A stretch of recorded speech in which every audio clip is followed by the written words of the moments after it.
Good morning, everybody. Today we wanted to talk a little bit about establishing some healthy habits, such as eating, sleeping, and talking briefly at the end of this presentation about toilet training. Now, we've been talking, especially during this time of remote learning, about the importance and necessity of routines. So we're going to continue to talk about that, but just in the context of eating and sleeping.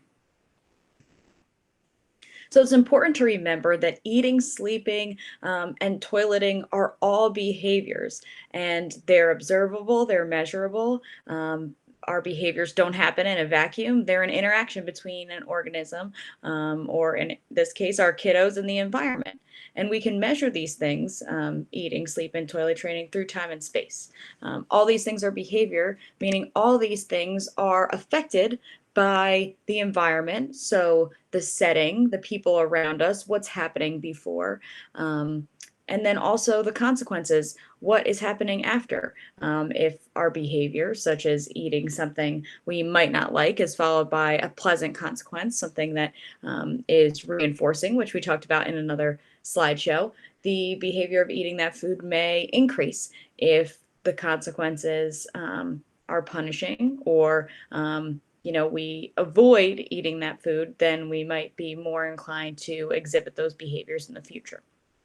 So it's just really important to remember that, again, all those things that happen before our child gets into bed, and what happens after, all affect their behavior. So we have to make sure that we're manipulating those things and making those things as positive as possible, so we have the behavior, eating, sleeping, and even toilet training, that we desire. So again, both the way we eat and the way we sleep are shaped by the environment and the consequences of those behaviors. So first, to talk about sleep, we all know the importance of sleep, but this chart just shows all the things that insufficient sleep can contribute to. So if we have a student with behaviors that are a little bit tougher, we might see those behaviors increase, or in frequency or intensity, due to a lack of sleep. So all of these, outer circles are affected by insufficient sleep, pointing us to the importance of setting up and maintaining those sleep routines. So just like organizing our day, our playtime, our work time, setting up short, similar, predictable routines is essential for our kiddos. We want to make sure that we establish a routine. We are working on teaching our children to fall asleep by themselves. And if you suspect that there is a problem, or you really want to get serious about working on your child's healthy sleeping habits, something you can do is you can collect data on their sleeping. What time are they going to sleep? The number of times and what time they're waking up during the night. The number of times, or the amount of time they're sleeping in each period. Their daytime naps, and even the time they wake up. All of these data can help your teacher, maybe the behaviorist, or even your child's pediatrician give you some strategies on sleeping. And again, one of the first people you can talk to for concerns about sleeping or eating is your child's pediatrician. We want to make sure that we're ruling out any physiological or biological factors before we treat eating or sleeping with a behavioral approach. Here is just two charts that talk about the typical hours of nighttime and daytime sleeping required for children. So you see that after 4 years, there is no more need for any daytime naps. Obviously, that's up to individual children, but this is in general. And then you can see the total number of recommended hours for sleep. Now, the chart on the right shows a little bit more of a range, because all kids are different, but I think it's important to look at that total time and take that into account when we're working on those eating, or excuse me, rather, sleeping routines. Here's just an example of a sleep log. Again, if you're interested in collecting data on your child's sleeping, your teacher or me, or even your pediatrician, might be able to give you some kind of data collection form to help you collect those data.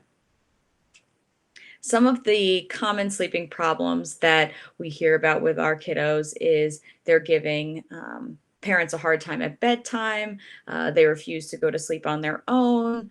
They might fall asleep, but they wake up frequently during the night, or they're engaging in co-sleeping and not sleeping in their own beds. So, things we need to think about when we're thinking about healthy sleeping habits, we want to make sure that when we have our child go to bed, that they're actually sleepy. They should be falling asleep within a half an hour to, well, 10 minutes to a half an hour before they, right when they go to sleep. So, once you put your child to bed, they should be falling asleep within a half an hour. You want to make sure they're sleepy. Take a look at that chart and make sure you're considering the numbers of hours of sleep that your child needs. If your child is having a sleeping problem, think about their nap time and again, check out that chart, how long they're napping for, and consider their time of their nap. If a child is still engaging in napping, that time during the day should be consistent. If they go to sleep an hour later for their nap, then that bedtime might get pushed back as well. Consider evening noise, TV, and light.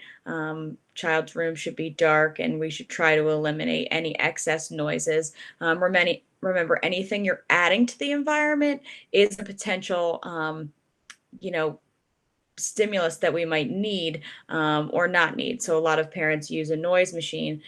Just consider, is that something feasible for every night? Make sure you're sticking to a schedule from outside the room, starting your bedtime routine of, brushing teeth, taking a bath, whatever it may be, all the way to getting inside the room. We want to make sure that those routines are consistent and it promotes good sleep associations when we do the similar predictable routine. Once your child is in bed laying down, be brief with them. You can read a story, but again, make sure that you're being brief and not spending a lot of time engaging in any kind of play or interactions when they're in their bed. It's also important to remember that our students should only be using their bed for sleeping, so they shouldn't be playing on their bed or watching TV. Again, we want to create those appropriate sleep associations. So make sure that when they're on their bed, they're using it for napping or for sleeping. Here are some examples of some charts that are some kind of task analysis. Again, we talked about this earlier, but breaking down the bedtime routine and showing your child all of the steps. You might be able to create a visual schedule with your child's teacher for a bedtime routine. Talk to them so they can make you pictures or help you task analyze all of the steps associated with that bedtime routine.